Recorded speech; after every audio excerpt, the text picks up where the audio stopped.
Well, the Missouri State University Chorale practices and performs about 2 blocks from my home in Springfield, Missouri, so it was easy to find them, and we're pleased they're here.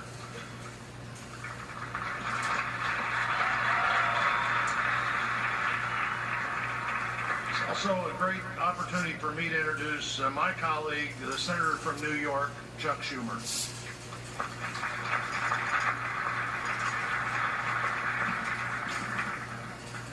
My fellow Americans, we live in a challenging and tumultuous time, a quickly evolving, ever more interconnected world, a rapidly changing economy that benefits too few while leaving too many behind, a fractured media, a politics frequently consumed by rancor.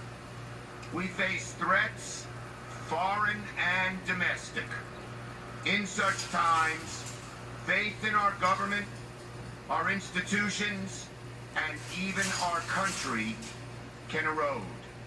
Despite these challenges, I stand here today confident in this great country for one reason: you, the American people.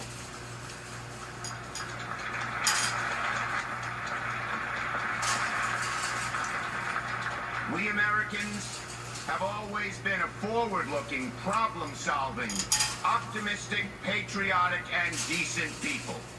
Whatever our race, religion, sexual orientation, gender identity, whether we are immigrant or native-born, whether we live with disabilities or do not, in wealth or in poverty, we are all exceptional in our commonly held yet fierce devotion to our country, and in our willingness to sacrifice our time, energy, and even our lives to making it a more perfect union.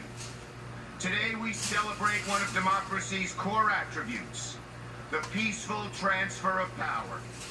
And every day we stand up for core democratic principles enshrined in the Constitution: the rule of law, equal protection for all under law, the freedom of speech, press, religion, the things that make America, America. And we can gain strength from reading our history and listening to the voices of average Americans. They always save us in times of strife. One such American was Major Sullivan Ballou. On July 14, 1861, when the North and South were lining up for their first battle, a time when our country was bitterly divided and faith in the future of our country was at a nadir, Major Ballou of the 2nd Rhode Island Volunteers penned a letter to his wife, Sarah. It is one of the greatest letters in American history. It shows the strength and courage of the average American. Allow me to read some of his words, which echo through the ages. "My very dear Sarah," he wrote, "the indications are very strong that we shall move in a few days, perhaps tomorrow. If it is necessary that I should fall on the battlefield for my country, I am ready. I have no misgivings about or lack of confidence in the cause in which I am engaged, and my courage does not halt or falter. I know how strongly American civilization now leans upon the triumph of the government, and how great a debt we owe to those who went before us through the blood and suffering of the Revolution. And I am willing, perfectly willing, to lay down all my joys in this life to help maintain this government and to pay that debt. Sarah, my love for you is deathless. It seems to bind me to you with the mighty cables that nothing but omnipotence can break. And yet, my love of country comes over me like a strong wind and bears me irresistibly on with all these chains to the battlefield." Sullivan Ballou gave his life on the battlefield a week later at the first battle of Bull Run.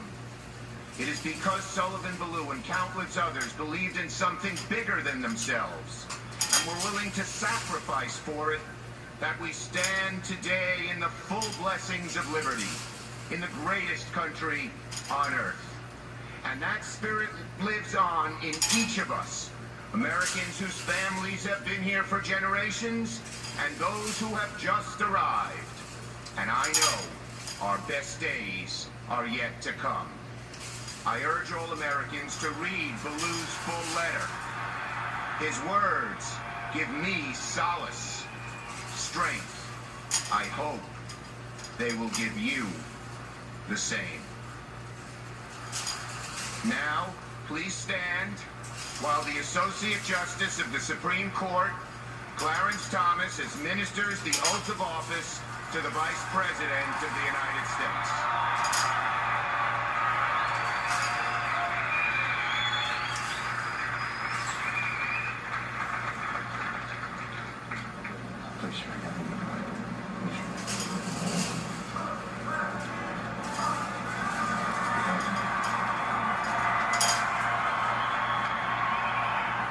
Vice President-elect, would you raise your right hand and repeat after me?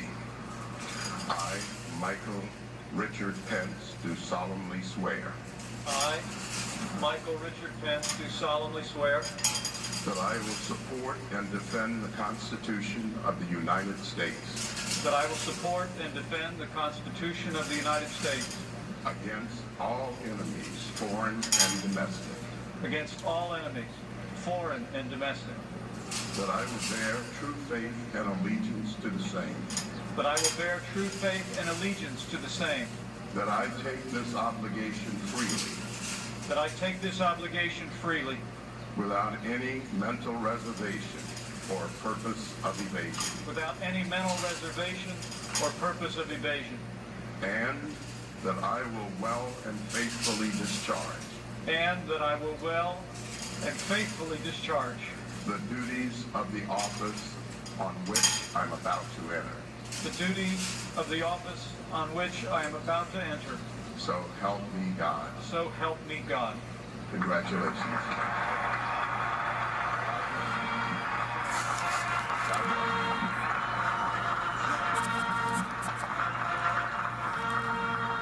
For his wife, after taking the oath, and his children,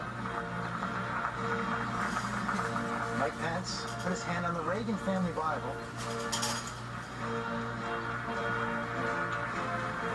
and Terry Moran, we saw that there. The vice presidential oath somewhat longer than the presidential oath. It is, although he doesn't have as much to do. John Nance Garner calling it about as prestigious as a bucket of spit. It's the office, not the oath. That's the Yes. But it's obviously a tremendous honor, and he will be an activist vice president. Donald Trump has said he will delegate, so he is a key person in our country as of this moment. Congratulations there from the president. Mr. Biden.